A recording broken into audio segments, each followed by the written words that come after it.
हमारे बीच में ऑनलाइन एक माताजी ने ज्वाइन किया है। अनीता जी, हम सबको, सब स्त्रियों को माताजी बोलते हैं, तो आप को ऑकवर्ड नहीं लगना चाहिए। तो आपका स्वागत है ऑनलाइन क्लास में। ये एक स्पॉन्सर है, हमें 2 हफ्ते पहले मिली थी, तो इन्होंने कुछ पैसा दान किया था और इमीडिएटली थोड़ी देर बाद हमको एक स्टूडेंट मिला जिसको बुक्स चाहिए थी, लेकिन उसके पास पैसे नहीं थे, तो इमीडिएटली उनको हमने बुक्स दे दी। तो थैंक यू फॉर ज्वाइनिंग। हरे कृष्णा। तो विल डिस्कस आज बहुत ही परम सौभाग्य से हम लोग गीता के 15वें चैप्टर की डिस्कशन शुरू करने वाले हैं। एक अपने आप में बहुत यूनिक चैप्टर है। यूनिक क्यों है? सबसे छोटा चैप्टर है गीता का। 18 चैप्टर्स में सबसे छोटा 20 श्लोकों वाला चैप्टर है पुरुषोत्तम योग। तो कई सारे लोगों ने इसको याद भी कर रखा है, जैसे आज जय लक्ष्मी प्रिया माता आए नहीं हैं, लेकिन वो मेरे ख्याल से रोज़ रिसाइट करती हैं, रोज़ इसको चैंट करती हैं। तो कई लोगों ने ये 20 श्लोक याद करे हुए हैं। तो बहुत सुंदर है और बहुत इम्पॉर्टेंट चर्चा है। तो यथाशक्ति यथामति हम लोग प्रयास करेंगे इसको डिस्कस करने का। इसके तात्पर्य थोड़े लंबे हैं, तो थोड़ा पेशेंटली आपको सुनना पड़ेगा और फिर चर्चा शुरू करेंगे। तो भगवद गीता अध्याय 15 श्लोक संख्या 1 और 2 अपनी गीता निकाल लीजिए। ओम नमो भगवते वासुदेवाय।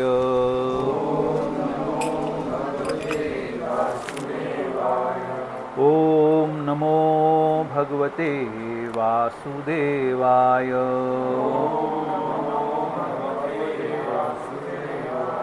ओम नमो भगवते वासुदेवाय।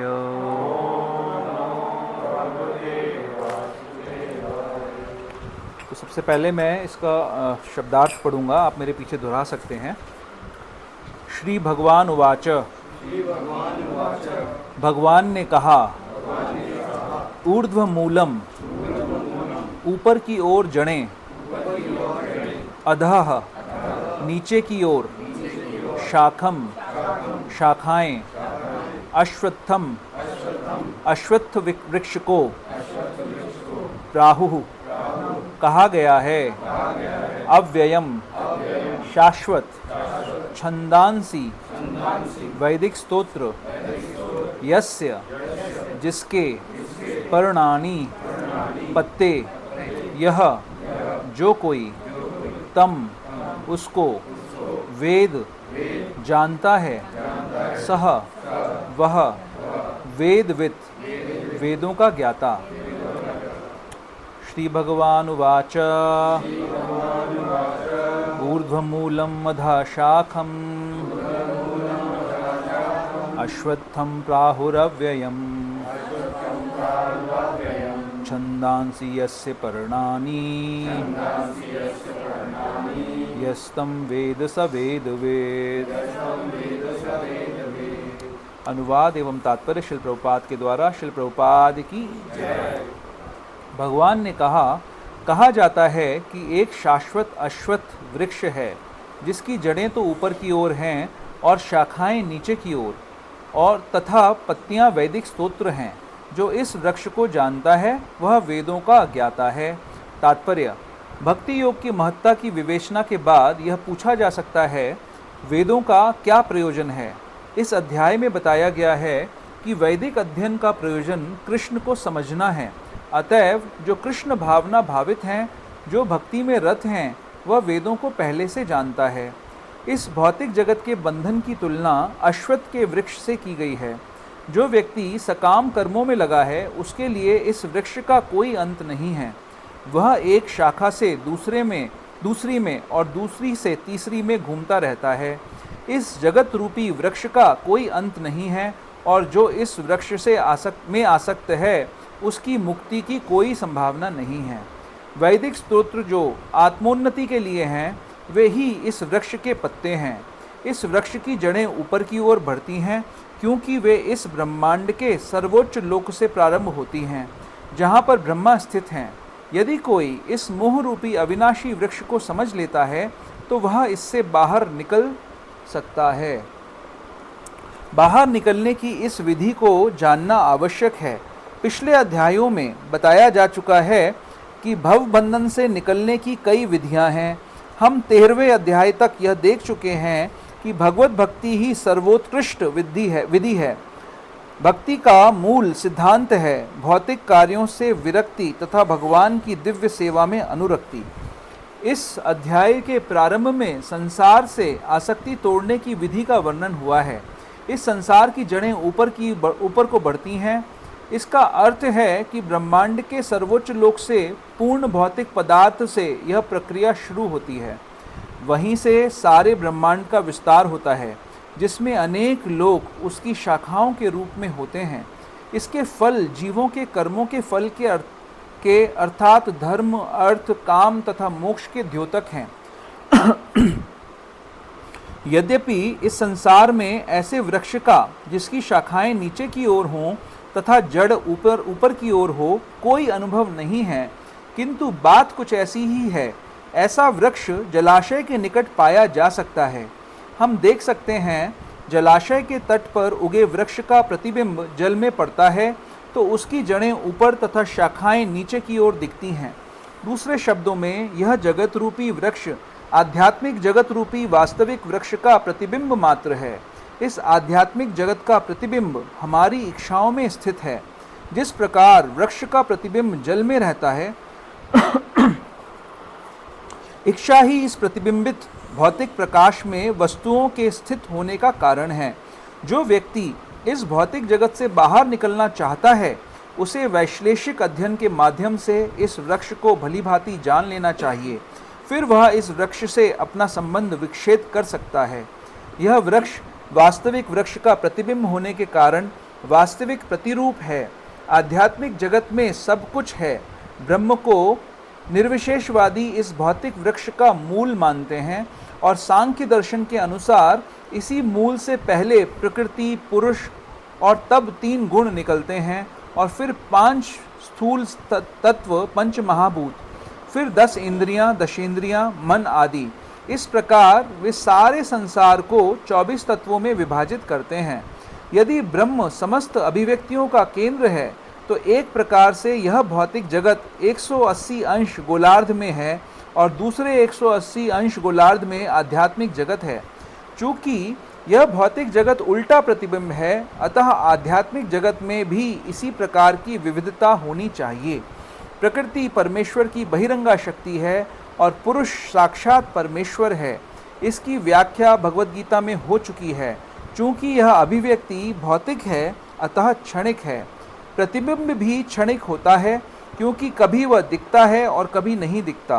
परंतु वह स्तोत्र जहाँ से यह प्रतिबिंब प्रतिबिंबित होता है, शाश्वत है। वास्तविक वृक्ष के भौतिक प्रतिबिंब का विच्छेदन करना होता है। जब कोई कहता है कि अमुक व्यक्ति वेद जानता है, तो इससे समझा जाता है कि वह इस जगत की आसक्ति से विच्छेद करना जानता है। यदि वह इस विधि को जानता है तो समझिए कि वह वास्तव में वेदों को जानता है। जो व्यक्ति वेदों के कर्मकांड द्वारा आकृष्ट होता है, वह इस वृक्ष की सुंदर हरी पत्तियों से आकृष्ट होता है। वह वेदों के वास्तविक उद्देश्य को नहीं जानता।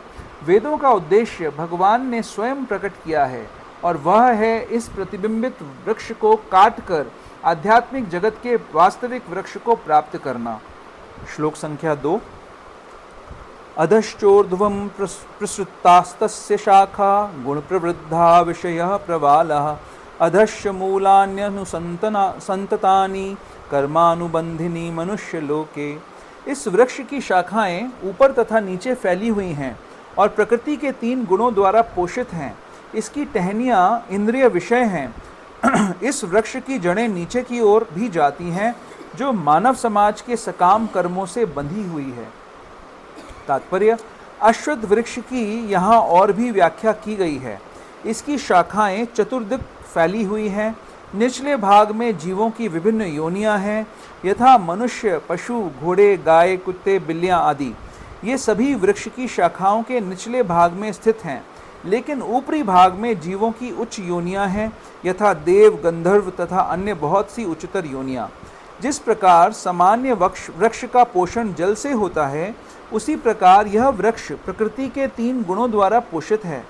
कभी कभी हम देखते हैं कि जलाभाव से कोई भूखंड वीरान हो जाता है तो कोई खंड लहलहाता है। इसी प्रकार जहाँ प्रकृति के किन्हीं विशेष गुणों का अनुपातिक आधिक्य होता है, वहाँ उसी के अनुरूप जीवों की योनियां प्रकट होती हैं। वृक्ष की टहनियाँ इंद्रिय विषय हैं। विभिन्न गुणों के विकास से हम विभिन्न प्रकार की इंद्रियों का विकास करते हैं और इन इंद्रियों के द्वारा हम विभिन्न इंद्रिय विषयों का भोग करते हैं। शाखाओं के सिरे इंद्रियां हैं, यथा कान, नाक, आँख आदि, जो विभिन्न इंद्रिय विषयों से के भोग में आसक्त हैं। टहनियाँ शब्द, रूप, स्पर्श आदि इंद्रिय विषय हैं। सहायक जड़ें राग तथा द्वेष हैं, जो विभिन्न प्रकार के कष्ट तथा इंद्रिय भोग के विभिन्न रूप हैं। धर्म अधर्म की प्रवृत्तियाँ इन्हीं गौर जड़ों से उत्पन्न हुई मानी जाती हैं, जो चारों दिशाओं में फैली हैं। वास्तविक जड़ तो ब्रह्मलोक में है, किंतु अन्य जड़ें मृत्युलोक में हैं। जब मनुष्य उच्च लोकों में पुण्य कर्मों का फल भोग चुकता है, तब वह इस धरा पर उतरता है और उन्नति के लिए सकाम कर्मों का नवीनीकरण करता है। यह मनुष्य लोक कर्म क्षेत्र माना जाता है। ओम अज्ञानतिमिरान्धस्य ज्ञानाञ्जनशलाकया चक्षुरुन्मिलितं येन तस्मै श्रीगुरुवे नमः। श्रीचैतन्यमनोभीष्टं स्थापितं येन भूतले स्वयं रूप कदा मह्यं ददाति स्वपदान्तिकं। वन्देऽहं श्रीगुरुः श्रीयुतपदकमलं श्रीगुरुन् वैष्णवांश्च।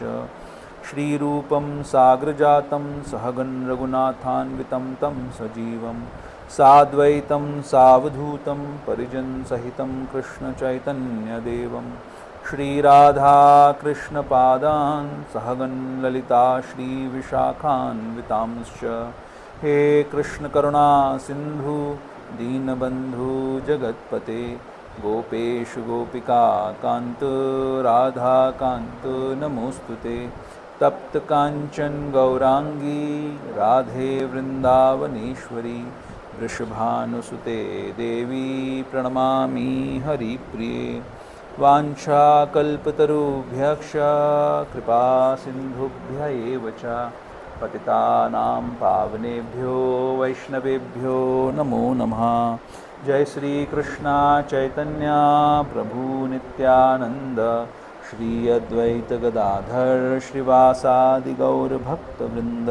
हरे कृष्णा कृष्णा कृष्णा हरे हरे, हरे राम राम राम हरे हरे।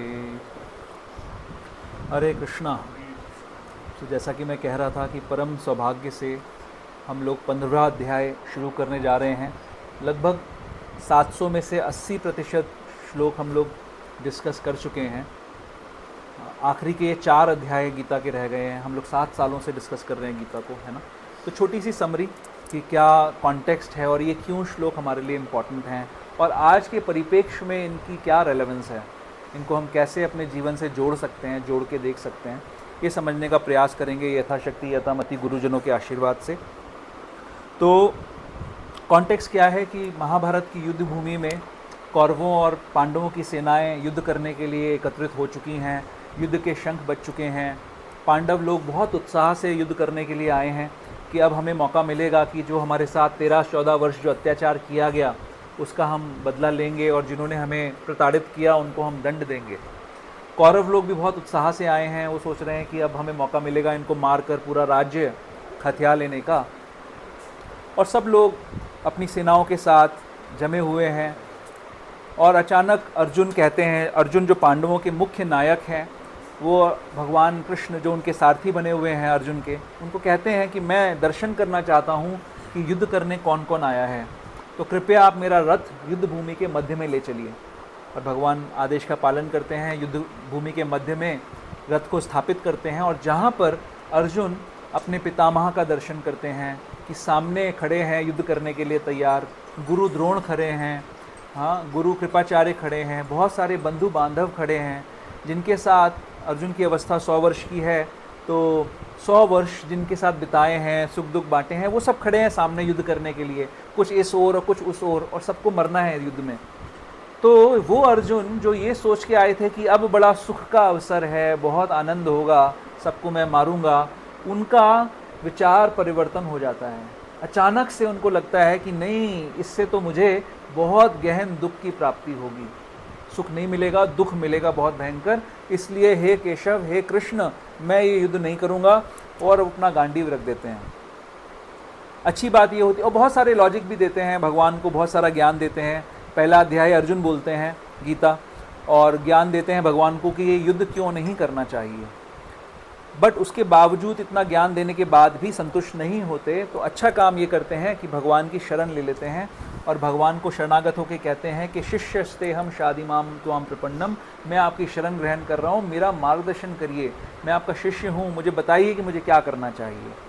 और भगवान दूसरे अध्याय से गीता में अपना जो भाषण है वो शुरू करते हैं, अपना भाष्य शुरू करते हैं, गाना गाना शुरू करते हैं, और बहुत सारी बातें बताते हैं। सबसे पहले बताते हैं कि अर्जुन, जिस चीज़ के लिए दुखी हो रहे हो, वो दुख करने योग्य है ही नहीं।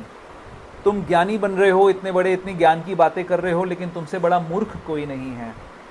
तो क्या चीज़ के लिए दुख करना चाहिए और क्या चीज़ के लिए दुख नहीं करना चाहिए? बोलते हैं कि शरीरों के लिए दुख कर रहे हो, शरीर तो मरेगा ही मरेगा, और आत्मा जो कि अमर है, अगर उसको जानते हो तो वो कभी नहीं मरेगी, तो दुख करने का कोई कारण नहीं है। तो भगवान ये दूसरे अध्याय से अपना प्रवचन शुरू करते हैं, और अभी हम 15वां अध्याय आज शुरू करने वाले हैं। दूसरे अध्याय से 14वें अध्याय तक भगवान ये स्थापित करते हैं कि ये संसार दुख का घर है, इसका नाम है दुखालयम अशाश्वतम। यहाँ पे जन्म, मृत्यु, जरा और व्याधि रूपी कष्ट हैं, और इस संसार का संचालन भगवान अपनी प्रकृति से, अपनी शक्ति से करते हैं। उस प्रकृति के अंदर 3 रस्सियाँ हैं, 3 गुण हैं, और ये प्रकृति क्योंकि भगवान की शक्ति है, इससे पार पाना किसी के लिए भी संभव नहीं है। कोई सोचे कि हम अपनी शक्ति से प्रकृति के ऊपर विजय प्राप्त कर लेंगे, वो नहीं कर सकते, क्योंकि ये भगवान की शक्ति है। तो भगवान कहते हैं कि जो मेरी शरण ग्रहण करेगा, सिर्फ और सिर्फ वो व्यक्ति ही मेरी प्रकृति के प्रभाव से बच सकता है। इसके बाद भगवान बताते हैं कई सारे तरीके कि कौन कौन मेरी शरण लेना चाहता है, किस किस तरीके से मेरे पास तक आना चाहता है, उसके गुण क्या होते हैं, उनके लक्षण क्या होते हैं, क्या करना चाहिए, क्या नहीं करना चाहिए, सब कुछ भगवान कहते हैं कि मेरे लिए करो, है ना, जो भी कुछ है मुझे अर्पण करो प्रेम से, और मेरे लिए हर कार्य को करो। तो ये सारी बातें बताते हैं। तो 14वें अध्याय तक आते आते फिर भगवान प्रकृति के 3 गुणों का वर्णन करते हैं कि वो गुण हैं क्या, जो प्रकृति शक्ति है भगवान की, वो किस प्रकार से हमें कंट्रोल करती है, उसके लक्षण क्या होते हैं। तो ये बहुत बृहद चर्चा हमने करी। अब अगर आप अपनी गीता में 14वें अध्याय के सेकेंड लास्ट श्लोक में जाएंगे, 14.26 में जाएंगे, तो उसमें भगवान एक स्टेटमेंट बोलते हैं लास्ट में, बहुत अच्छी बात बता रहे हैं। वो क्या कह रहे हैं? जो समस्त परिस्थितियों में अविचलित भाव से पूर्ण भक्ति में प्रवृत्त होता है, माम चा यो अव्यभिचारेण भक्ति योगेन सेवते, वह तुरंत ही प्रकृति के गुणों को लांघ जाता है और इस प्रकार ब्रह्म के स्तर तक पहुंच जाता है। सगुणान समतीत इत्यान ब्रह्म भूयाय कल्पते। उस सभी गुणों के प्रभाव से व्यक्ति बच जाता है। कौन सा व्यक्ति बच जाता है? जो भक्ति करता है, अनन्य भाव से जो भक्ति करता है। और अब 15वां अध्याय शुरू हो रहा है, इसमें बताया जा रहा है, ये भगवान जो बात कर रहे हैं वो क्यों बात कर रहे हैं? वो एक वृक्ष का एग्जाम्पल ले रहे हैं, वो अश्वत्थ की बात कर रहे हैं। तो क्यों बात कर रहे हैं? भगवान ये कह रहे हैं कि अगर पूर्ण भक्ति करनी है, अनन्य भक्ति करेंगे तो गुणों के प्रभाव से बच जाएंगे। अनन्य भक्ति करने के लिए क्या करना पड़ेगा? इस संसार से वैराग्य, डिटैचमेंट, और भगवान से अटैचमेंट, ये करना पड़ेगा। हम लोग वैराग्य बोलते हैं ना, विशेष राग भगवान से करना पड़ेगा, जिसके कारण संसार से जो राग है, जो अटैचमेंट है, वो कम हो जाएगा, खत्म हो जाएगा। तो इसकी चर्चा भगवान कर रहे हैं। अब हम आज के श्लोक की चर्चा में थोड़ा सा प्रवेश करने का प्रयास करते हैं। सबसे पहले भगवान बोल रहे हैं, ऊर्ध्व मूलम अधा शाखा शाखम अश्वत्थम प्राहुर अव्ययम। अश्वत्थ की बात कर रहे हैं। प्रभुपाद जी अश्वत्थ को ट्रांसलेट कर रहे हैं बनियन ट्री, मतलब बरगद का पेड़। हाँ, बरगद का पेड़। बरगद का पेड़ सबने देखा ही है ना? कैसा होता है बरगद का पेड़? इतना विशाल होता है कि आप उसका और छोर नहीं जान सकते। अगर मतलब पुराना वृक्ष कोई है, अगर आप में से मैंने देखे हैं ऐसे वृक्ष, अगर कोई पुराना वृक्ष है तो आप ये नहीं समझ सकते कि वो शुरू कहाँ से हुआ, कहाँ ख़त्म होगा। बहुत विशाल, बहुत मोटा तना होता है, बहुत स्ट्रॉन्ग ब्रांचेस होती हैं, है ना, उसकी क्या बोलते हैं, डालें बहुत स्ट्रॉन्ग होती हैं, टहनियाँ उसकी बहुत मजबूत टहनियाँ होती हैं, बहुत सुंदर लगता है, सुंदर पत्तियाँ होती हैं। और उसमें देखा किसी ने फल भी लगते हैं, छोटे छोटे फल लगते हैं। वो फल खाता है कोई? नहीं खाते हैं। कौन खाता है उसको? बंदर खाते हैं बंदर, कौवे और ये सब खाते हैं, पशु पक्षी खाते हैं। इंसान खाएगा तो मरेगा नहीं, खा सकता है लेकिन स्वाद नहीं आएगा, बेस्वाद होता है।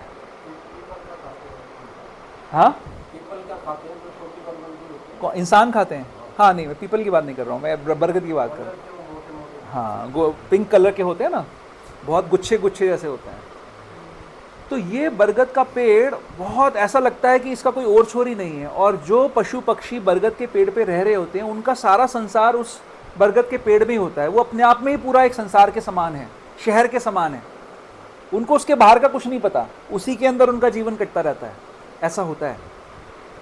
अब भगवान यहाँ पर बरगद के पेड़ से इस भौतिक जगत को कंपेयर कर रहे हैं। बरगद के पेड़ की जड़ें कहाँ होती हैं? ज़मीन में होती हैं। हर पेड़ की जड़ कहाँ होती है? ज़मीन में होती है। अब भगवान यहाँ पर बोल रहे हैं ऊर्ध्व मूलम अधा शाखा, ये एक विशेष पेड़ है जिसकी जड़ें तो ऊपर हैं और शाखाएं नीचे हैं। ऐसा तो कोई पेड़ हमारे अनुभव में है नहीं, तो क्यों ऐसा कह रहे हैं? हम सब जानते हैं, हमने शास्त्रों में स्टडी किया है, पिछले 14 अध्याय में हमने स्टडी किया है कि इस संसार को अगर 2 भागों में विभाजित किया जाए तो एक जो बड़ा भाग है, जो सबसे विशाल अनंत जो है, वो है आध्यात्मिक जगत, और एक छोटे से कोने पे कहीं है ये भौतिक जगत। आध्यात्मिक जगत को, स्पिरिचुअल वर्ल्ड को मटीरियल वर्ल्ड से, भौतिक जगत से अलग करने वाली एक है विरजा नदी, है ना। और उस विरजा नदी के एक पार तो भगवान का आनंद धाम है, स्पिरिचुअल वर्ल्ड है, और एक तरफ ये कलह का धाम है, ये सारा का सारा काला संसार है, डार्क संसार है, मटीरियल वर्ल्ड है ना। और इस मटीरियल वर्ल्ड की संरचना कैसे की गई है, इसको कैसे बनाया गया है, किसी को याद है किस चीज़ से बना है? ये 24 तत्वों से बना हुआ है। क्या क्या 24 तत्व हैं? 5 महाभूत, जिसको हम कहते हैं धरती, जल, अग्नि, वायु, आकाश। फिर 5 ज्ञानेंद्रियां हैं, है ना, आँखें, कान, नासिका, त्वचा, जिह्वा, और 5 कर्मेंद्रियां हैं, जिसको हम हाथ, पैर, मुंह, गुदा और उपस्थ कहते हैं। और 5 ज्ञानेंद्रियों के विषय हैं। जैसे आँखों का विषय क्या है? सुंदर दृश्य। कानों का विषय है सुंदर स्वर। जिह्वा का विषय है सुंदर स्वाद। नासिका का विषय है सुंदर गंध। और त्वचा का विषय है सुंदर स्पर्श। तो ये हो गए, कितने हो गए? 5 महाभूत, 5 ज्ञानेंद्रियां, 5 कर्मेंद्रियां, 5 उनके विषय, और फिर क्या है? मन, बुद्धि, अहंकार। और 24वां तत्व क्या है? इन सब का जो स्टॉक है, इन सब का जो इम्पेरिशेबल स्टॉक है, जिसको महत तत्व कहते हैं, वो है 24वां तत्व। तो इस चीज से ये संसार बना है। तो संसार की शुरुआत कहाँ हुई? अगर प्रभुपाद जी एग्जाम्पल ले रहे हैं कि जैसे मान लीजिए कि ये कोई बॉल है, गेंद है, ये जो गेंद है, इसके ऊपरी अर्ध में आध्यात्मिक जगत है और नीचे अर्ध में भौतिक जगत है। तो यहाँ से शुरू हो रहा है क्या? भौतिक जगत। और जो स्टॉक है जिससे ये बनाया जा रहा है, वो कहाँ है? वो यहाँ विरजा नदी के नीचे जो सबसे ऊंचा लोक है, वहां कौन वास करता है? इस संसार को कौन बना रहा है? ब्रह्मा जी, जो सुप्रीम इंजीनियर हैं संसार के। सेकेंडरी क्रिएशन जो करते हैं, एक क्रिएशन तो हो रही है महाविष्णु से, रोमकोप से निकल रहे हैं यूनिवर्सेस, और उसके बाद हर यूनिवर्स में कौन बैठे हैं? ब्रह्मा जी बैठे हैं। वो ब्रह्मा जी फिर क्रिएशन कर रहे हैं। वो क्रिएशन कैसे हो रही है? वो क्रिएशन हो रही है ब्रह्मलोक से। ब्रह्मा जी ब्रह्मलोक में बैठे हुए हैं, और वहां पे किस चीज का स्टॉक पड़ा हुआ है? महत तत्व। 24 तत्व वहां पर हैं, महत तत्व है, और उसमें से वो विड्रॉ कर रहे हैं स्टॉक, और क्या कर रहे हैं, क्रिएशन कर रहे हैं। तो इसीलिए कहा ऊर्ध्व मूलम अधा शाखा, जो जड़ है इस संसार की, जिस स्टॉक से इस संसार को बनाया जा रहा है वो है ब्रह्मलोक में, ब्रह्मा जी के पास से शुरू हो रहा है और उसकी शाखाएं कहाँ हैं, उसकी शाखाएं हैं नीचे। तो क्या हैं ये शाखाएं, तो कितने लोक होते हैं, 14, 7 ऊपर, जिसमें कि 7वें नंबर पे हम कहाँ बैठे हैं, क्या क्या नाम है इस लोक का, मृत्यु लोक तो है, और क्या नाम है, भू, जो गायत्री मंत्र का उच्चारण करते हैं, ओम भू भुवर स्वर बोलते हैं ना, 3 लोकों का वर्णन करते हैं, भूलोक, भुवर लोक इसके ऊपर और स्वर्ग लोक उसके ऊपर। उसके ऊपर क्या होता है, ऊपर से शुरू करते हैं, 14 लोक किस किस को याद है, सबसे ऊपर कौन सा है, सत्यलोक, फिर तपलोक, फिर महरलोक, फिर जनलोक, फिर स्वर्गलोक, फिर भुवरलोक और फिर भूलोक। और इसके नीचे क्या है, 7 लोक कौन से हैं, नहीं, सबसे पहला कौन सा है, अतल, फिर वितल, फिर तीसरा सुतल, फिर तलातल, नहीं, फिर तलातल, महातल, रसातल और पाताल, ऐसे 7 लोग नीचे हैं। ठीक है, तो 7 नीचे और 6 हमारे ऊपर और हम 7वें पे हैं। तो ये जो उल्टा वृक्ष है, इसके ये जो अलग अलग ब्रांचेस हैं, अलग अलग जो शाखाएं हैं, ये अलग अलग लोक हैं। और इन लोकों पे, इन ब्रांचेस पे कौन रह रहा है, सबसे ऊंची शाखा पे कौन सा पक्षी बैठा होगा जो सबसे ऊंचा उड़ सकता है, सबसे नीचे शाखा पे कौन सा पक्षी बैठा होगा जो ज़्यादा ऊंचा नहीं उड़ सकता है। अब आप सोचिए कि सबसे ऊंची शाखाओं में कौन रहते हैं, उच्च लोकों में कौन रहते हैं, उच्च जीव रहते हैं, उच्च योनियों के लोग रहते हैं, देवता, किन्नर, गंधर्व, इस तरीके के जो लोग हैं, बड़े बड़े महर्षि, ये उच्च लोकों में रहते हैं, ऊंची शाखाओं में रहते हैं। नीचे कौन रहते हैं, हमारे जैसे मनुष्य, गधे, घोड़े, बंदर, भालू, है ना, ये सारे नीचे रहते हैं। राक्षस, नाग, दैत्य, ये सारे नीची योनियों वाले लोग नीचे रहते हैं। तो कितना सुंदर भगवान ये एलिगोरी ले रहे हैं और समझा रहे हैं कि कैसा संसार है। तो इसकी जो शाखाएं हैं, हमने देखा शाखाओं के अंदर फिर छोटी छोटी ट्विग्स होते हैं, क्या बोलते हैं उनको, टहनियाँ सी होती हैं, है ना। तो वो टहनियाँ क्या हैं, टहनियाँ हमारी इंद्रियां हैं, नहीं, टहनियाँ क्या है, इंद्रियां हैं हमारी। इन टहनियों की टिप्स, और इन टहनियों में जो बड़ी बड़ी ब्रांचेस हैं, ये उसकी टिप्स पे इंद्रियां हैं, और उसमें जो ट्विग्स हैं, जो छोटी छोटी टहनियां हैं, वो हैं इंद्रियों के विषय, जिनको हम भोग सकते हैं। और इसमें बहुत सारे सुंदर सुंदर पत्ते हैं। जो वट वृक्ष होता है वो सुंदर इसलिए लगता है क्योंकि उसके अंदर बहुत सुंदर पत्ते होते हैं। कभी आपने ऐसा वृक्ष भी देखा होगा जिसमें कोई पत्ते नहीं होते, तो कैसा लगता है देखने में, वो भूतिया लगता है ना। जैसे हॉरर मूवीज में वो ऐसा ही वृक्ष दिखाते हैं जहाँ पे कोई पत्ते नहीं होते। तो ये संसार का कंपैरिजन किया जा रहा है वट वृक्ष से। वट वृक्ष सुंदर कैसे लगता है, पत्तियों से। संसार सुंदर कैसे लगता है, पत्तियों का कंपैरिजन कर रहे हैं वैदिक ऋचाओं से, वेद मंत्रों से। वेद मंत्रों का पर्पस है हमारी ही अपनी इच्छाओं की पूर्ति करना। ये वेद मंत्रों का पर्पस है कि हम अपनी जो डिज़ायर्स करते हैं, इच्छाएं करते हैं, उनको हम पूरा कर सकते हैं वेदों के मंत्रों का उच्चारण कर कर। और जब वो इच्छाएं, जब हम वेदों का मंत्रों का उच्चारण करेंगे तो उस समय अर्थ की प्राप्ति होगी। हम धर्म करेंगे तो अर्थ की प्राप्ति होगी, अर्थ से हम अपनी कामनाओं को पूरा करेंगे और फिर हम मोक्ष की तरफ जाने का प्रयास करेंगे। तो ये संसार बिना इन वैदिक मंत्रों के, पत्तियों के, बहुत ही नंगा, बहुत ही सूना, भूतिया सा लगेगा। और इस वृक्ष का पोषण करने के लिए पानी कौन सा है, वृक्ष का पोषण करने के लिए पानी चाहिए, राइट। तो पानी क्या है, हाँ, पानी है गुण। प्रकृति के 3 गुण ही इस वृक्ष का सींचन कर रहे हैं। जिस गुण के साथ हम अटैच होते हैं, जिस गुण का हम संग करते हैं, वैसी ही हमारी भावना बनती है। क्या श्लोक है दूसरे अध्याय में, ध्यायते विषयाम पुंसः संगस्तेषु उपजायते संगात संजायते कामः कामात् क्रोध भी जायते। ध्यायते विषयाम पुंसः, ध्यान करना, पहला चीज हम ध्यान करते हैं। किस चीज़ का ध्यान करते हैं? अपने सम्मान का ध्यान करते हैं। जो रजोगुण में है उसको क्या चाहिए? सम्मान चाहिए। जो तमोगुण में है उसको क्या चाहिए? निद्रा चाहिए। जो सतोगुण में है उसको क्या चाहिए? उसको शांति चाहिए। हम जिस गुण का संग करेंगे हमारे वैसी वृत्तियां, वैसी डिजायर्स बनेंगी, वैसे ही विषयों का हम ध्यान करेंगे। ध्यायते विषयाम पुंसा संगस्तेषु उपजायते, और क्या होगा? अटैचमेंट आ जाएगा। भगवान इस संसार में प्रकृति के गुणों से बचने के लिए क्या करना है? डिटैचमेंट। यहां क्या आ जाएगा? अटैचमेंट। तो अपनी गीता में अगर आप दूसरे अध्याय के 42वें और 43वें श्लोक पे जाएंगे, भगवान यहां पर पहले ही इस बात को कह चुके, बड़ी सुंदर बात कह रहे हैं।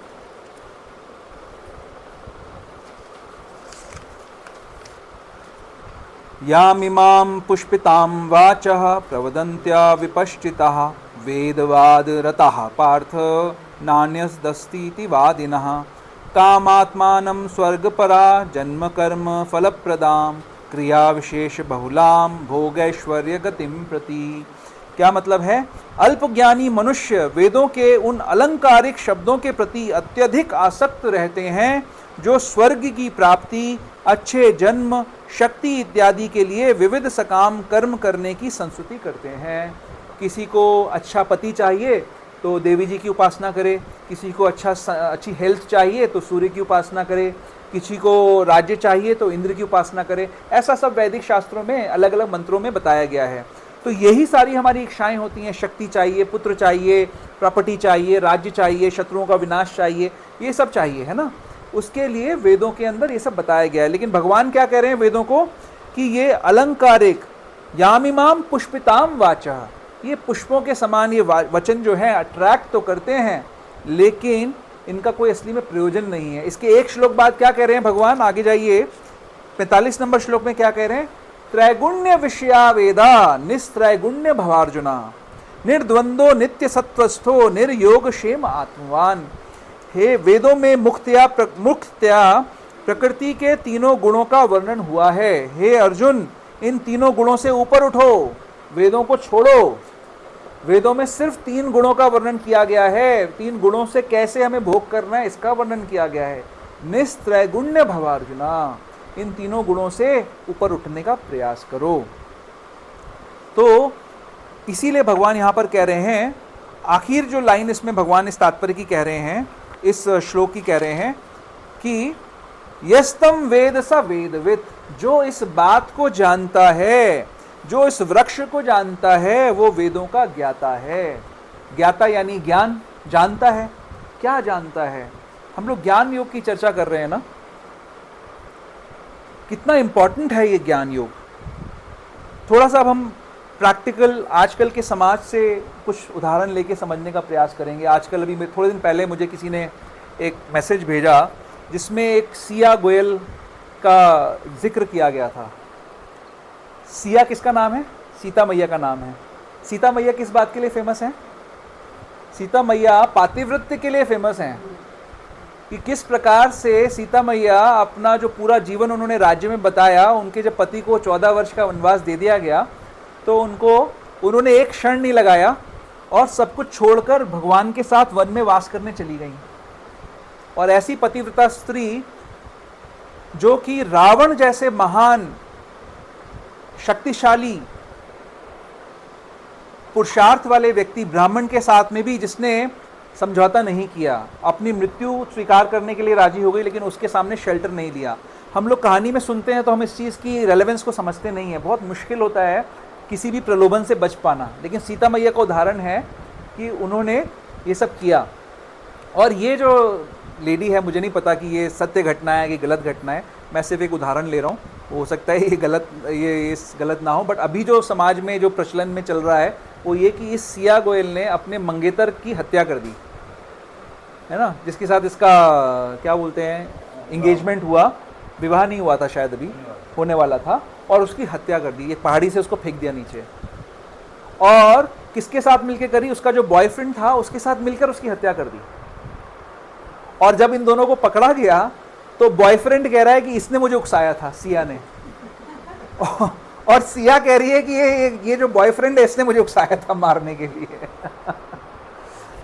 ये हंसी की बात लग रही है, लेकिन आप विचार करिए, हम ज्ञान योग की बात कर रहे हैं, है ना। आप विचार करिए कि ये लोग क्या सोच रहे थे, वो लड़की और पुरुष क्या सोच रहे थे कि हम एक दूसरे का भोग करेंगे। वो जो सिया है उसको अपने बॉयफ्रेंड के साथ संग करना है, भोग करना है, और उसको लग रहा है कि जिससे मेरी शादी होने वाली है उसमें मेरे को इंटरेस्ट नहीं है, इसको मुझे छोड़ देना है।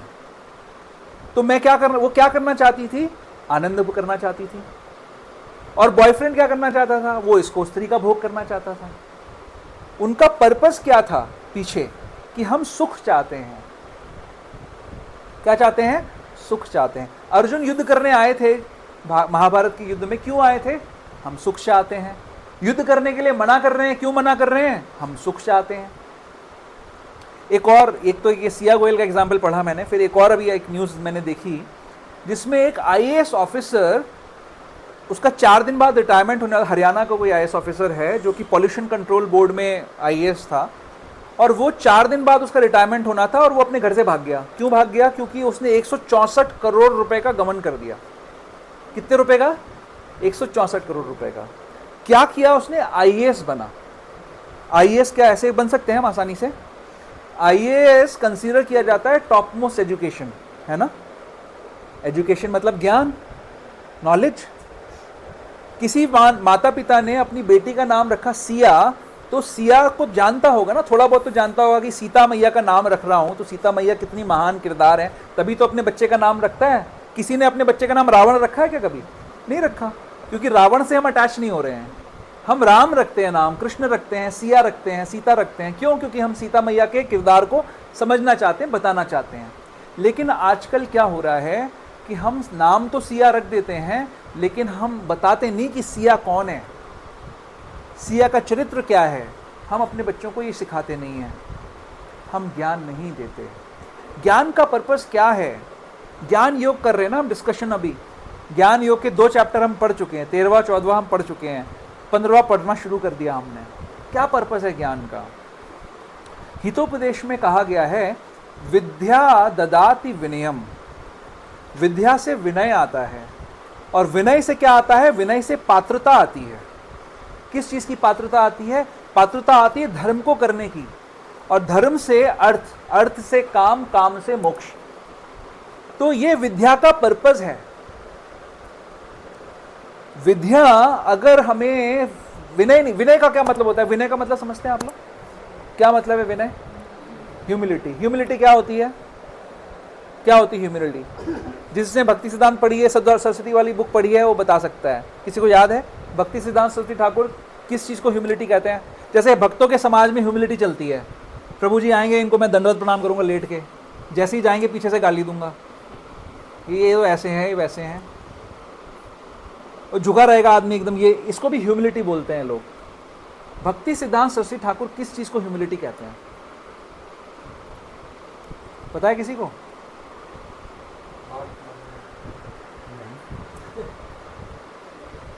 बात तो मानते ही नहीं लोग आजकल।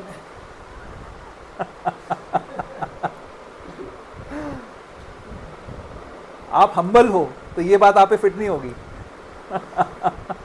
ह्यूमिलिटी का मतलब है, भक्ति सिद्धांत सरस्वती ठाकुर कहते हैं कि total submission to truth and complete intolerance of untruth, that is called humility.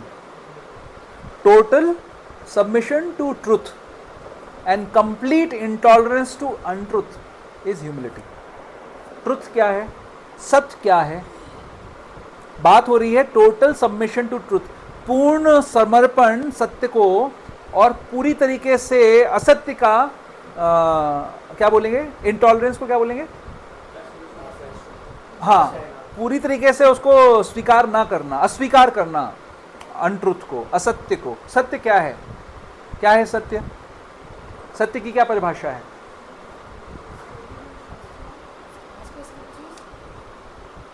Not exactly सत्य। सत्य का क्या? सत्य वो है जो तीनों कालों में सत्य है। भूत, वर्तमान और भविष्य, तीनों कालों में जो सत्य है वो सत्य है। तो सत्य कौन है? सत्य है भगवान, स्वयं भगवान ही सत्य हैं। तो total submission to truth, total submission to Bhagwan, and complete intolerance of untruth. Untruth क्या है? माया। माया, वो जो कि नहीं है वो है माया। तो total intolerance of untruth, that is called humility. तो अब यहां पर ह्यूमिलिटी कैसे आएगी? विद्या ददाति विनयम। आप देखिए शास्त्र की एक एक कड़ी एक दूसरे से जुड़ी हुई है, और हमारे आचार्य दिखाते हैं कि देखो ऐसे देखो इस कड़ी को, ये कड़ी कैसे चलती है, कैसे बंधी हुई आपस में, क्या लिंक है आपस में। तो विद्या ददाति विनयम, विनय, विनय क्या है? Total submission to truth and complete intolerance of untruth, ये सिखाती है विद्या। ज्ञान का पर्पज है विनय। विनय का मतलब है पूरी तरीके से किसकी शरणागति? भगवान की शरणागति। और पूरी तरीके से अस्वीकार करना किसको? जो भगवान से अलग है उसको। तो संसार क्या सिखा रहा है? संसार सिखा रहा है, आजकल संसार क्या सिखा रहा है? ये जो बेचारी लड़की है सिया, जो इस प्रलोभन में आ गई होगी कि मैं इस संसार में सुख भोग लूंगी, तो उसकी गलती है क्या? उसको तो सारा संसार ये सिखा रहा है कि भैया, संसार क्या सिखा रहा है? उसके माँ बाप ने उसको जिस स्कूल में भेजा उसमें उसको सिखाया कि बेटा देखो ये जीवन एक ही जीवन है, इस जीवन में तुमको एंजॉय करना है। अगर तुम एंजॉय नहीं कर पाई तो तुम्हारा सबसे बड़ा नुकसान होगा, क्योंकि तुम्हारे को जीवन तो दोबारा मिलेगा नहीं। तो जो करना है तुम करो और भोगो, सुख भोगो। उसके माता पिता ने उसके स्कूल में ये सिखाया जा रहा है कि नहीं सिखाया जा रहा है? हम सबको ये सिखाया जा रहा है कि नहीं सिखाया जा रहा है? तो अगर कोई लड़की ये कर रही है अपने सुख के लिए, तो क्या गलत कर रही है भाई? आप ही ने तो सिखाया उसको। सिखाना क्या था? सिखाना क्या था उसको? सिखाना यह था कि ये संसार दुखालयम अशाश्वतम है, ये सुख का घर नहीं है, ये दुख का घर है, दुख आलय है, दुख का घर है। जन्म मृत्यु जरा व्याधि यहां पर आएगी, और एक बार जन्म नहीं। एक मिनट, कोई देखो जरा किसका फोन आ रहा है बार बार।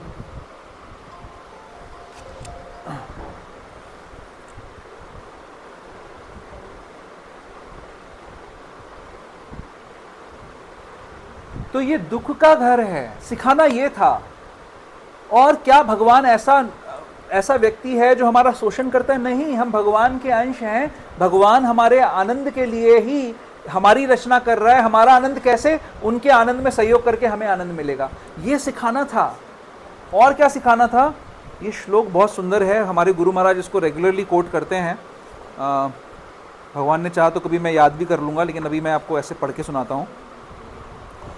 लब्ध्वा सुदुर्लभम इदम बहु संभवान्ते, मानुष्यम अर्थदम अनित्यम अपीह धीरा, तूर्णम यतेत न पतेद अनुमृत्यु यावत, निश्रेयस्य विषय खलु सर्वतः स्यात्। अच्छा, क्या मतलब है इसका?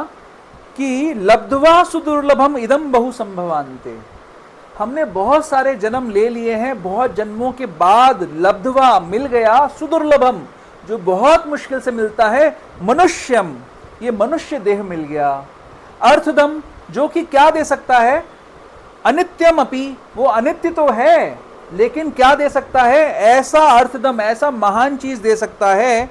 तो जो इंटेलिजेंट व्यक्ति है वो तूर्णम यतेत तुरंत ऐसा प्रयत्न करेगा ताकि मृत्यु आने से पहले वह इस संसार में से निकल जाए। जो इस संसार में भोगने का प्रयास कर रहा है वो तो हर योनि में भोग सकते हैं, वो तो हर जगह अवेलेबल है, भोग तो हर जगह अवेलेबल है। आप उदाहरण समझिए, एक कुत्ता एक शी डॉग के साथ में जब भोग करता है उसको आनंद आता है। एक इंसान एक आदमी एक औरत के साथ में जब भोग करता है उसको भी आनंद आता है, लेकिन आदमी को शी डॉग को देख के कोई आसक्ति नहीं होती है। इसी प्रकार शी डॉग को एक स्त्री को देख के कोई आकर्षण नहीं होता, उसको सिर्फ दिखता है ये मांस का टुकड़ा है। तो भोग हर जगह है, हर जगह उपलब्ध है, हर जगह हर योनि में उपलब्ध है, और इतना भोग भोगने के बाद भी हम संतुष्ट तो होते नहीं हैं। तो आज का समाज जो शिक्षा हम सबको दे रहा है वो ये दे रहा है कि भैया ये समाज ये संसार भोगने की जगह है, खूब सारा भोगो, और ये आखिरी अपॉर्चुनिटी है भोग भोगने की। इसी के कारण कोई आईएएस जैसी इंफॉर्मेशन और नॉलेज ग्रहण करने के बाद भी ढीला पड़ जाता है और धोखा देता है, झूठ बोलता है। तो विद्या से चरित्र निर्माण होना चाहिए, उसकी जगह चरित्रहीन बन रहे हैं लोग आज की डेट में। वो स्त्री, और ये जो लेडी है इसका नाम है सिया गोयल। गोयल यानी बनिया परिवार की लड़की है। बनियों के अंदर थोड़ा बहुत धर्म अभी भी बाकी है, थोड़ा बहुत धर्म कर्म वो अभी भी करते हैं, लेकिन कहां तक स्थिति पहुंच गई कि उसने अपने अपने मंगेतर की हत्या कर दी भोगने के लिए। और अब क्या स्थिति है, जैसे ही 2 डंडे पड़े तो बोलती है कि जिसके साथ मिलके मारा उसने मुझे उकसाया था। तो जिसको भोगने के लिए, जिस आदमी को भोगने के लिए उसने किसी तीसरे की हत्या कर दी, और जिस आदमी ने एक तीसरे की हत्या कर दी एक औरत को भोगने के लिए, वो एक दूसरे के दोनों के पीछे पड़ गए, एक दूसरे के पीछे कि तुमने उकसाया, तुमने उकसाया। ये है अज्ञान, ये दुनिया की स्थिति है आज की डेट में। और ये किसी के साथ भी हो सकता है, क्योंकि हम भी अपने बच्चों को वही शिक्षा दे रहे हैं। और अगर हमने उनको नहीं बचाया इस मार्ग से, अलग अलग स्तर हो सकते हैं। सबसे बढ़िया है कि भैया जो जा सकता है भक्तिग्राम और ऐसी जगहों पे जाकर अपना जीवन यापन करे, जो जा सकता है, जो भी फंसा नहीं है ना। वहाँ पर भी लोगों के विवाह होते हैं, वहाँ पर भी लोगों के बच्चे होते हैं, वहाँ पर भी लोग एजुकेशन लेते हैं, वहाँ पर भी जीवन यापन होता है, सब कुछ होता है वहाँ पर भी। तो वो लोग बच के निकल सकते हैं। मुझे आज भी याद है, मैंने शायद आप लोगों को भी बताया नहीं, एक बार की बात है, शायद 2010 या 12 की बात है। गुरु महाराज यहाँ से ट्रांजिट कर रहे थे और हम लोग उनको प्रसाद लेके उन एयरपोर्ट पे गए, और मेरे कुछ संपर्क थे, तो हमको एयरपोर्ट के अंदर ही एक VIP लॉन्च होता है, उसके अंदर उनको बिठाकर प्रसाद सर्व करने का मौका मिला। तो मैं, हाँ आप थे मेरे साथ में, आप थे, रेणुका माता भी थी शायद, और हम दोनों ही थे, सिर्फ नहीं थी, तुम थी ना शायद, रामप्रिया थी शायद थे। एनीवेज बहुत पहले की बात है। तो उस समय मेरी बेटियां बहुत छोटी छोटी ही थी। तो गुरुमान ने मुझे बोला कि सोचो क्या करना चाहते हो, लाइन कौन सी चूज़ करना चाहते हो। मतलब हमारी तो बच्चियां हो चुकी थी, हम लोग उनको पढ़ा भी रहे थे।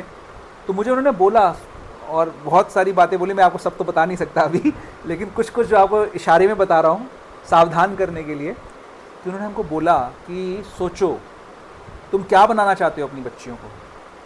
तो उस समय हमने गुरु महाराज को बोला, गुरु महाराज हमारा तो बहुत सारा जो भी हमारा नॉनसेंस था, हमने सब बताया उनको कि इस कारण से, जैसे अर्जुन बता रहे थे ना कि मैं इसलिए युद्ध नहीं कर सकता, उसलिए युद्ध नहीं कर सकता।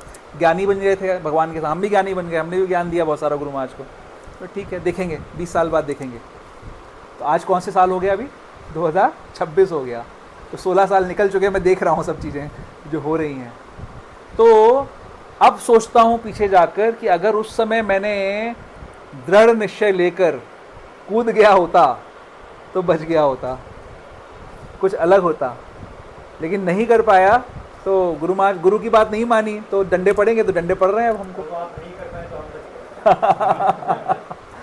नहीं, लेकिन सच में इतनी बुरी स्थिति हो गई है। किस समाज के लिए हम जी रहे हैं, किस समाज में रह रहे हैं। मेरे को तो मुझे पता नहीं था कि ये सब हो रहा है दुनिया में, सिया गोयल और ये सब कहानी जब आई तो मेरे पैरों में नीचे ज़मीन निकल गई कि ऐसा भी हो रहा है अब आजकल।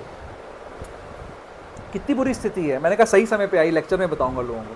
और पैसे की कमी नहीं है, हाँ करोड़ों का खर्चा। प्रभु, क्योंकि पैसे की कमी नहीं है। आप सोचिए कि जो लोग प्रभुपाद जी के अनुगत्य में विदेश में हिपीज बन रहे थे और प्रभुपाद जी के अनुगत्य में भक्त बने, उनके पास भी पैसे की कमी नहीं थी ना। क्यों ऐसा हो रहा था? क्योंकि संसार एक पेंडुलम के समान है।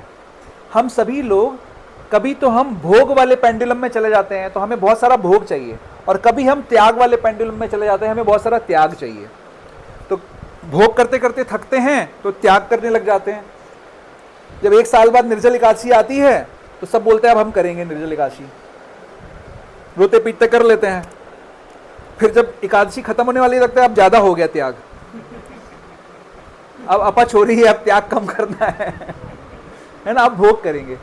तो यही हो रहा है संसार में, कभी भोग कभी त्याग। लेकिन अगर हमें सदगुरु की, सदगुरु मतलब प्रभुपाद और वैसे सदगुरु, नॉट दैट रास्कल सदगुरु जो कि सदगुरु के नाम से फेमस है, अगर हमें कोई सही गुरु मिल जाए तो उस गुरु की शरण में आकर हमें मिल जाएगा रास्ता कि ना तो भोग सही है ना त्याग सही है, दोनों ही का अपनी अपनी जगह यूटिलिटी है। प्रियव्रत महाराज त्याग करना चाहते थे तो सब लोग आके समझाते हैं कि नहीं, आपको सृष्टि में रचना करनी है, अपॉर्चुनिटी देनी है संसार को, कि ताकि वो उसका अनुशासन ठीक से हो सके, ताकि लोग इस संसार से निकल सकें। तो उनको बोला, उनको गृहस्थ आश्रम में प्रवेश कराया जबरदस्ती, प्रियव्रत महाराज को। तो जहाँ पे भोग का काम है वहाँ पे भोग करना पड़ेगा, जहाँ पे त्याग का काम है वहाँ पे त्याग करना पड़ेगा। लेकिन कैसे करना पड़ेगा? कृष्ण भावना भावित होकर हमको ये सारे कार्य करने पड़ेंगे। अगर हमारे हर कार्य में कृष्ण भावना साथ में है तो कार्य परफेक्ट है। इसी को युक्त वैराग्य कहते हैं। हमें आजकल क्या हो रहा है, कल मैं एक लेक्चर सुनने गया था मंदिर में, तो वहाँ पे प्रभु जी ने बड़ी इंटरेस्टिंग बात करी कि हमारे संप्रदाय में रूप गोस्वामी कहते हैं युक्त वैराग्य। तो युक्त तो बहुत होता जा रहा है, गाड़ी बंगला लैपटॉप, लेकिन वैराग्य नहीं हो रहा है। तो हम सभी लोग युक्त तो होते जा रहे हैं। हम लोग बहुत भगवान की कृपा से क्या होता है ना, हम हरि नाम करते हैं, तो हरि नाम तो चिंतामणि है, हमारी इच्छाओं को पूरा करता है। अब हृदय के अंदर इच्छाएं चल रही हैं कि अच्छा प्रमोशन मिल जाए, अच्छी नौकरी मिल जाए, पैसा मिल जाए, घर में सुख शांति आ जाए। तो ये सब इच्छाएं तो चल रही हैं अंदर, हमें पता भी नहीं है चल रही हैं, और ये सारी इच्छाएं पूरी भी हो रही हैं। तो युक्त तो बहुत सारा होता जा रहा है सबके पास, सबका भौतिक स्तर बढ़ता जा रहा है, हाँ शांति भी बढ़िया हो रही है, लेकिन भजन कम होता जा रहा है धीरे धीरे करके। सोचिए क्या हमारा भजन बढ़ रहा है? अब दीक्षा भी हो गई कुछ लोगों की, सोचें क्या हमारा भजन बढ़ा? क्या हमें जिस स्तर पे जाना था हम गए? गुरु की शक्ति, उस पावर हाउस से कनेक्ट होने के बाद हमने कुछ बढ़ाया? ये तो ये बढ़ाओ ये दोनों का, महामूर्ति का, कि ये लोग इतना प्रयास कर रहे हैं, रोज क्लास भी हो रही है, रोज चैतन्य चरितामृत रीडिंग हो रही है, बहुत अच्छा है। कुछ आई डोंट नो, मैं जा नहीं पाता हूँ, आ रहे हैं लोग उसमें, चलिए बहुत अच्छी बात है। बहुत अच्छी बात है, जो लोग जा रहे हैं बहुत, वो मैं उनके दंडवत करता हूँ कि उनको करना चाहिए। हमारे ग्रुप में क्यों नहीं जा रहे कोई लोग? ये कहते रहते हैं, बार बार आता रहता है, भक्त बच्चे, नए नए बच्चे कह रहे हैं कि हमको बड़ा आनंद आ रहा है, उत्साह मिल रहा है, लेकिन पुराने ढीठ हो गए सारे के सारे। उनको लग रहा है हमारी चमड़ी तो मोटी हो गई, अब हम नहीं हिलेंगे किसी भी तरीके से, हम नहीं ज्वाइन करेंगे, हमें जरूरत नहीं है ज्वाइन करने की। ये क्या सिखाएंगे? ये सोमदास प्रभु कल के बच्चे, ये हमको क्या सिखाएंगे चैतन्य चरितामृत? ये नए नए जो आए हैं, कौशी प्रभु और हर्षिता सीता माता जी, इनके पास जाके क्या करेंगे? हम तो बड़े 20 साल पुराने भक्त हैं। प्रभु वो भी जरूरत नहीं, हम सिर्फ रीडिंग करते हैं। अच्छा हुआ इन्होंने क्लैरिफाई कर लिया, आपको सुनना भी नहीं पड़ेगा इनसे। अगर सुनना पड़ता तो आपका कल्याण होता। वैसे मैं बता दूं, इनके लेक्चर से सिद्ध हो गया था पिछले हफ्ते, अगर इनका सुनने को मिलेगा तो आपका कल्याण होगा। बट हम लोग तो बिजी लोग हैं सारे के सारे, वहाँ मैं भी उसमें शामिल हूँ, मतलब मैं अपने आप को भी गाली दे रहा हूँ इसलिए। लेकिन ये अपॉर्चुनिटीज़ हैं, भक्त अपॉर्चुनिटीज़ दे रहे हैं, उसका लाभ लीजिए। नहीं तो संसार का ज्ञान तो यही ज्ञान होगा कि तुम एक बार जन्म मिला है, भोगो, सिया गोयल बनेगी, फिर वो किसी को धक्का देगी और वो दूसरा वाला पत्नी को धक्का देगा। वो एक मूवी भी आई थी बाजीगर, उसमें वो अपनी पत्नी को धक्का दे देता है ऊपर से, आई थी ना ऐसे। यही हो रहा है संसार में, क्योंकि हर जीव, कलयुग में कौन से जीव आए हैं? कलयुग में वो जीव आए हैं जो दूसरे जीवों का शोषण करना चाहते हैं, और जो सबसे अधिक शोषण करना चाहते हैं उनको इकट्ठा किया गया है कलयुग के अंदर यहाँ पर। तो ये तो बढ़ेगा, इसमें कोई बड़ी बात तो है नहीं, और बहुत सारे तरीके बढ़ेंगे ऐसा करने के लिए। कहीं पे कोई चरित्र नहीं है, कहीं पे कोई सत्य नहीं है, सब चीज़ें खत्म होती जा रही हैं। लेकिन जैसे बारिश आने पर सारा संसार भीगता है, लेकिन जिसके हाथ में छतरी हो वो बच जाता है, वो गीला नहीं होता। इसी प्रकार जिसने भी इस कृष्ण भावना भावित समुदाय की, इस कृष्णा कॉन्शियसनेस की छतरी अपने हाथ में उठा रखी है ना, वो बच जाएगा। भगवान इसीलिए सारा ज्ञान दे रहे हैं कि देखो ये उल्टा है। मान लीजिए आपको पैरों, आपका पैर नीचे रहते हैं, सर ऊपर रहता है, आपके पैर पकड़कर आपको उल्टा लटका दिया जाए, is it a comfortable position? कितनी मुश्किल स्थिति है ना, हमारे लिए डिस्कम्फर्टिंग है वो। संसार ऐसा ही है। भगवान बोल रहे हैं ऊर्ध्व मूलम अधा शाखा, उल्टा लटका हुआ है। तो ये कंफर्टेबल है क्या? यहाँ पर रोज भूख लगती है, रोज पसीने आते हैं, कभी गर्मी सताती, कभी सर्दी सताती, कभी ये अच्छा लगता, कभी ये अच्छा लगता। समझ ही नहीं आ रहा, आदमी पागल है पूरा। हमें समझ ही नहीं आ रहा कि संसार कैसा पागल है, और हम यहीं पे रहना चाहते हैं। तो भगवान बड़ी सुंदर तरीके से समझा रहे हैं। भगवान बोल रहे हैं ऊर्ध्व मूलम अधा शाखा, हमने तो देखा नहीं ऐसा कोई वृक्ष। तो प्रभुपाद जी बता रहे हैं, भगवान के पार्षद बता रहे हैं कि हाँ हमने देखा है। कहाँ देखा है? नदी के किनारे देखा है। क्या वो सत्य होता है? नहीं, सत्य नहीं होता, असत्य होता है। असत्य होता है, वो एक रिफ्लेक्शन है, लेकिन जिस चीज का रिफ्लेक्शन है वो सत्य होता है। तो मायूस होने की जरूरत नहीं है। हमारी सुख की अभिलाषा गलत नहीं है। सिया गोयल सुख चाहती है तो सारा संसार सुख चाहता है, लेकिन वो कहाँ चाह रही है उसको ये पता नहीं है। सत्य है, सत्य में वटवृक्ष है, उसका रिफ्लेक्शन जो है वो उल्टा है। ऊर्ध्व मूलम अधः शाखा सिर्फ एक रिफ्लेक्शन में दिखेगा, सत्य में नहीं दिखेगा। इसी प्रकार इस संसार में जो कुछ चल रहा है वो आर्टिफिशियल है, वो उस असली जगत का रिफ्लेक्शन है जहां पर सत्य में आनंद है।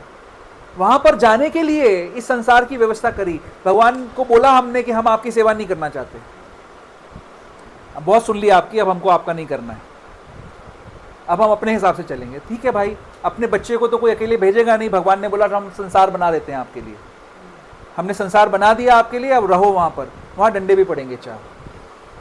तो यहां सुख भोगने की आशा करोगे, सुख भोगने का प्रयास करोगे, सुख मिलेगा नहीं। सुख का थोड़ा सा रिफ्लेक्शन मिलेगा, बस छोटा सा एक स्वाद जरा सा मिलेगा और फिर जोर का थप्पड़ पड़ेगा। कोई व्यक्ति आपके पास आए, आप उसको गुलाब का फूल दिखाओ, वो आए और उसको गुलाब ना देके चांटा मारो जोर से। आप सोचो, इमेजिन करो कैसा लगेगा, कितना फेस टूट जाएगा हमारा, है ना। सोचो पति, कोई गर्लफ्रेंड बॉयफ्रेंड आए, है ना, बॉयफ्रेंड जाए फूल लेके गर्लफ्रेंड को, और जैसे ही आए उसको चांटा मारे ये संसार ऐसा ही है, हमें चांटे ही पड़ रहे हैं, है ना। तो इस इल्यूजन से हमें बाहर आना चाहिए, समझना चाहिए कि ये प्रतिबिंब है, ये संसार एक प्रतिबिंब है असली जगत का, जहां पर वास्तविक आनंद है।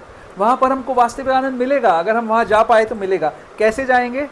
वैराग्य से जाएंगे। वैराग्य का मतलब कुछ छोड़ना नहीं है, भगवान से बस आसक्ति करनी है। इसमें इस श्लोक में जो मैंने आपको पढ़ के सुनाया, इसमें क्या कह रहे हैं? लब्ध्वा तूर्णम यतेत, क्विकली, तुरंत क्या करना है? यतेत, काम करो, कुछ एंडीवर करना पड़ेगा। क्या करना पड़ेगा? बहुत अच्छा लेक्चर सुना, अब हम सोएंगे नहीं, ऐसे नहीं चलेगा, प्रयास करना पड़ेगा। एक अच्छा भक्त ये सोचता है कि मेरे गुरु कैसे प्रसन्न होंगे, तो वो प्रयास करता रहता है अपने हिसाब से। आप प्रयास कर रहे हो, आपने क्लासेस शुरू कर, जो आप कर सकते हो, वहां नोएडा में बैठ के आप क्या कर सकते हो? यही कर सकते हो, कर रहे हो। ऐसे ही हर भक्त को करना पड़ेगा, हर भक्त को अपनी परिस्थिति में। अगर ये यहां होते तो मैं इनको बुक डिस्ट्रीब्यूशन में लगा देता, राइट। वहां बैठ के क्या कर सकते हैं? तो ये सोच रहे हैं हम क्या कर सकते हैं। ऐसे ही हर किसी को सोचना पड़ेगा, जो गुरु के आश्रित है उसको सोचना पड़ेगा कि मेरी परिस्थिति में मैं क्या कर सकता हूँ। मैं जॉब करती हूँ, लेडी सोच सकती है मैं ऑफिस में जाती हूँ, मैं क्या कर सकती हूँ। ठीक है, कुलीग्स तो है ना बहुत सारे, कस्टमर्स तो है ना बहुत सारे, उनसे बात कर सकते हैं हम, उनको बता सकते हैं कि ये करो वो करो। अपनी परिस्थिति में, एग्जाम्पल्स ले रहा हूँ सिर्फ, अपनी परिस्थिति में हम कर सकते हैं कुछ ना कुछ, हर कोई कर सकता है। तो हमें करना चाहिए, हम एटलीस्ट प्रयास करें। आज ही मेरी मदर से मेरी बात हो रही थी, तो वो मुझे बता रही थी, ऐसी एग्जाम्पल ले रही थी कि वो बोल रही थी कि भौतिक जगत कैसा है कि यहाँ पर अगर आपने कुछ भी नहीं किया और आपको सफलता मिल गई तो आपका नाम हो जाएगा, और आपने बहुत प्रयास किया और आप फेल हो गए तो आपको कुछ नहीं मिलेगा। लेकिन आध्यात्मिक जगत में, वो मुझे इनकरेज कर रही थी किसी चीज़ को लेकर, तो मुझे बोल रही थी कि आध्यात्मिक जगत कैसा है कि आपको सफलता मिली या ना मिली उससे कोई फर्क नहीं पड़ता। आपको सिर्फ ये सोचना है कि आपने प्रयास किया कि नहीं किया ठीक तरीके से, भगवान उसी से प्रसन्न हो जाएंगे। तो मेरे माता पिता मेरे शिक्षा गुरु हैं, वो मुझे शिक्षा देते रहते हैं। तो कितनी अच्छी बात है ना कि हमें समझना चाहिए कि क्या हम प्रयास कर रहे हैं, सफल होंगे नहीं होंगे इससे कोई मतलब नहीं है। अगर इनकी क्लास में एक आदमी भी ना जाए कोई फर्क नहीं पड़ता, इन्होंने प्रयास किया ना। हमने जब ये क्लास शुरू करी थी अपनी, आज से कितने साल पहले, 14 साल, कितने साल हो गए, जितने भी साल पहले, हमारा था अगर एक व्यक्ति भी क्लास में आया तो हम क्लास करेंगे, हमारे लिए वही सफलता है। हम लोग बुक डिस्ट्रीब्यूशन करने जाते हैं, अगर एक व्यक्ति भी किताब ले लेता है हमारा काम पूरा हो गया, उसके बाद सारा का सारा बोनस है। क्योंकि हमें ये बताया हमारे गुरुजनों ने कि प्रयास इंपॉर्टेंट है। क्या हमने अपनी पूरी शक्ति से प्रयास किया? पूरी शक्ति से प्रयास करना जरूरी है, तो वो प्रयास जरूरी है। और अगर आप लोग ये प्रयास करोगे तो ऊर्ध्व मूलम अधः शाखा, है ना। ये जो वृक्ष है, वृक्ष का मतलब क्या होता है ना, बताया था ना मैंने आपको, वृक्ष का क्या मतलब होता है? वृक्ष किसको कहते हैं? हाँ, पेड़ को कहते हैं। वृक्ष का मतलब होता है वो जिसको काटा जाता है, इसको वृक्ष कहते हैं, इसलिए उसका नाम वृक्ष है, उसको काटा जाता है। तो ये संसार रूपी जो प्रतिबिंब रूपी वृक्ष है, ऊर्ध्व मूलम अधः शाखा, उल्टे टंगे हुए हैं हम जहां पर, उसको काटना है हम। उसको काटना कैसे है? तूर्णम यतेत न पतेत। इसमें क्या है? तूर्णम यतेत न पतेत अनुमृत्यु यावत। मृत्यु आए उससे पहले ये शरीर जो कि हमेशा मरणासन्न है, मरेगा ही मरेगा, उसका सबसे ज्यादा सदुपयोग करना है ना। और आफ्टर ऑल सारा का सारा जो इंद्रिय विषय में जिसमें हम प्रयास कर रहे हैं वो तो हर जगह मिल ही जाएगा, जिस भी योनि में जाएंगे मिल जाएंगे। मनुष्य योनि में भी मिल रहा है, हम अभी प्रसाद पाएंगे, भोजन मिलेगा हमको, है ना। हमने सोए, रात को सोए थे, कुछ कपड़े पहनते हैं हम लोग, कभी एसी पंखे में बैठे हुए हैं, है ना, हवा लग रही है, तो ये सब सेंसिटिफिकेशन तो हो ही जाएगा कहीं ना कहीं, किसी ना किसी रूप में। लेकिन इस मनुष्य योनि में लब्धुवा सुदुर्लभम, बड़ी मुश्किल से जो मिला है, उसमें जो मेन लाभ आपको लेना है वो आप ले लो, सब लोग। भगवान ने कोई कोटा सिस्टम नहीं है, कोई राशनिंग नहीं है, हर कोई ले सकता है, लेकिन बुद्धि नहीं है लोगों के अंदर, उनको पता नहीं है। तो अभी बहुत अच्छे मौके आ रहे हैं सेवा करने के। गुड़गांव मंदिर, हमारा मंदिर बहुत विशेष भक्त है, हम लोग बहुत भाग्यशाली हैं कि इतने बढ़िया ब्रह्मचारी और इतने अच्छे लीडर्स गुड़गांव के अंदर हमें मिले हैं, जो कि 21 रथ यात्रा, 21 या 22 रथ यात्रा करने वाले हैं। अभी जब रथ यात्रा शुरू होंगी 16 तारीख से, हाँ, तो 21 रथ यात्रा होने वाली हैं। तो उसके बीच में 2 वीकेंड्स पड़ेंगे, सैटरडे संडे 2 बार आएगा। तो उसमें तो हमको रेगुलरली जाना ही है, सेवा करनी है, बुक डिस्ट्रीब्यूशन मेरा सबसे निवेदन है। मैं एक फॉर्म सर्कुलेट करूंगा जो मंदिर ने बनाया है, उसमें सब लोग कौन से दिन, कौन सी तारीख में किस रथ यात्रा में जाना चाहते हैं, अपना फॉर्म फिलअप करिए सब लोग। वर्किंग डेज के अंदर भी अगर शाम के समय किसी के पास समय है, क्योंकि मोस्टली जो वर्किंग डेज में रथ यात्राएं होंगी वो शाम को होंगी और उसमें 3-4 घंटे का एंगेजमेंट होगा। तो जिस दिन भी आप लोग समय निकाल सकें उसमें आना है और उसमें शामिल होना है, जितना भी संभव हो सके। किसी को वीकेंड संभव है, किसी को वीकेंड संभव नहीं है, कोशिश करनी है। कितना बड़ा लाभ होता है मैं आपको बताता हूँ। कल मैंने कुछ तो कल इंस्टेंसेस लिख दिए थे मैसेज में, आपने जिसने भी पढ़े होंगे। एक व्यक्ति मिला मेरे को, उसने बोला कि मैं रुक गया मेरी बात सुन के, और बोलते हैं कि मैं नहीं बुक्स नहीं छू सकता। मैंने कहा क्यों? बोले मैंने अभी नॉनवेज खाया है इसलिए मैं नहीं छू सकता। तो उसके अंदर ये भाव तो है, नॉनवेज खाने वाला काम कर रहा है, लेकिन उसके अंदर ये भाव तो है कि मैं गीता जैसी पवित्र चीज़ को ना छूऊं। तो मैंने उनको समझाया कि आप अपने आप को गीता से बड़ा समझते हैं क्या? बोले क्यों ऐसा आप बोल रहे हैं? मैंने कहा कि आपके छूने से आप इतने बड़े नहीं हैं कि आप गीता को अपवित्र कर सकेंगे। गीता इतनी बड़ी है कि वो आपको आपकी अशुद्ध अवस्था में भी पवित्र कर सकती है। तो कोई बात नहीं, हम तो पूरे विश्व में गीता डिस्ट्रीब्यूट करते हैं। कई बार लोगों के एक हाथ में शराब का प्याला भी होता है और हम उनको गीता देते हैं, क्योंकि ये आपको पवित्र करेगी अल्टीमेटली। खैर हालांकि उन्होंने छुआ नहीं, उनकी ऐसी थी, बट उन्होंने फिर दान दिया और एक छोटा सा बुक्स, मैंने कहा मैं आपको थैली में रख के दूंगा, और वो थैली में रख के बुक्स को लेके गए। तो कौन सा व्यक्ति किस कंडीशन, एक व्यक्ति थी मैंने जो इसके बारे में लिखा था, एक बच्ची थी, वो सिगरेट पी रही थी। तो उसको देख के पहली बार तो ऐसा लगा कि ये कैसी लड़की है, ये सिगरेट पी रही है। लेकिन फिर याद आया कि चैतन्य महाप्रभु की मर्सी हर किसी को मिल सकती है। तो हम लोग गए उसके पास और फिर उसने रामायण ले ली। तो कौन सा व्यक्ति, और ये लोग इतने दुखी होते हैं हृदय के अंदर कि जब आप उनको ऐसी चीज़ें देते हो तो उनके जीवन में परिवर्तन आता है। पिछले हफ्ते जो मैं माता जी का जिक्र कर रहा था, पता नहीं अभी वो है कि नहीं है क्लास में, जिन्होंने डोनेशन दिया था, तो उन्होंने डोनेशन देने के बाद एक लड़का आ गया मेरे पास, और वो पहले जाके वापस आया मेरे पास। स्टूडेंट था, उसके मन में बड़ा इच्छा थी बुक्स को पढ़ने की, लेकिन पैसे नहीं दे सकता था। तो क्योंकि इन्होंने डोनेशन किया हुआ था, मैंने फटाक से बुक दे दी उसको। तो कितना किस किस को कहाँ कहाँ ज़रूरत है आप नहीं जानते। अगर आप सिंसेरिटी से प्रयास करोगे तो भगवान आपके पास ऐसे लोगों को भेज देंगे जो जिनको इनकी ज़रूरत है, जो सीखना चाहते हैं, भगवान के मार्ग पे आगे बढ़ना चाहते हैं, तो आप सबका कल्याण कर पाओगे। तो रथ यात्रा एक तो सबसे बड़ा ओकेजन है। दूसरा, गुड़गांव के भक्तों ने, गुड़गांव क्या पूरे विश्व में इस्कॉन ने ये प्रण लिया है कि हम 1,08,000 श्रीमद् भागवतम का वितरण करेंगे विश्व भर में। ठीक है, तो 2 हफ्ते पहले की बात है, हम लोग, मैं मंदिर में गया था, हम लोग का एक लीडर्स का संघ चल रहा था, तो हिज रेस सुंदर गोपाल प्रभु आए हुए थे। तो उनके सामने प्रपोजल रखा गया, गुड़गांव की टीम ने बोला जी हम 250 करेंगे उसमें से। तो सुंदर गोपाल प्रभु ने बोला कि आप लोगों ने ऐसा काम किया है कि गुड़गांव वालों की बेइज्जती कर दी है 250 का नाम लेके। तो उन्होंने इतना सुनाया कि वो 250 का टारगेट 1500 हो गया सीधा सीधा। तो अब गुड़गांव के भक्त वृंद 1500 श्रीमद् भागवतम का वितरण करने वाले हैं। गुड़गांव की आबादी कितनी है कृष्ण गोपाल प्रभु? आप कितने लोगों को चूना लगाते हो? 20 के करीब। हाँ, 18 से 20 लाख। नहीं प्रभु, ज़्यादा 40 लाख से तो ज़्यादा होगी कम से कम। 40 लाख तो मुझे पता है, 2-3 साल पहले का आंकड़ा है प्रभु। तो अगर 60 लाख की आबादी है और 1500 भागवत डिस्ट्रीब्यूट करना है तो कितना परसेंटेज हुआ? जोड़ो सी है 0.4% हुआ। 0.4, हाँ 0.4 हुआ ना। ये ब्राह्मण का दिमाग है, तेजी चलेगा। आपका तेजगा होगा, आप CA पे एक और स्टार लगा हुआ है दुनिया में। चांद तारे सब लगे हुए हैं। तो 0.4% लोगों को हमें फाइंड करना है, और हैं लोग, एग्जिस्ट करते हैं। गुड़गांव का जो भी टारगेट होता है वो आनंद गौरांग प्रभु और उसकी टीम का टारगेट भी वही होता है, क्योंकि हमसे अपेक्षा की जाती है कि इन्हीं की टीम में सारे लोग हैं जो बुक डिस्ट्रीब्यूशन करते हैं। तो दूसरी अपॉर्चुनिटी हमारे पास ये है, और आप सोचिए सुंदर गोपाल प्रभु और रामभद्र प्रभु की कृपा से 2 हफ्ते हम लोग बुक डिस्ट्रीब्यूशन करने गए और दोनों हफ्ते हमारे भागवतम से डिस्ट्रीब्यूट हुआ।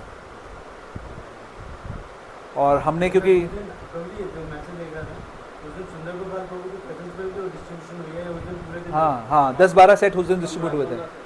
हाँ, तो मेरा आप सबसे निवेदन है कि भागवतम डिस्ट्रीब्यूट करने के लिए, देखो आजकल गुड़गांव जैसे शहर में हर कोई इतना पैसे वाला है, और फालतू चीज़ों में मेरे को कोई बता रहा था, किसने बताया था शराब की बोतल कितने की आती है? आपने बताया था? किसने बताया था? वो डिपेंड ब्रांड के ऊपर डिपेंड करता कम से कम कितने की आती है? है। 1500 से 2000 के बीच में। कम से कम 1500 रुपए की कम से कम तो 400 हैं?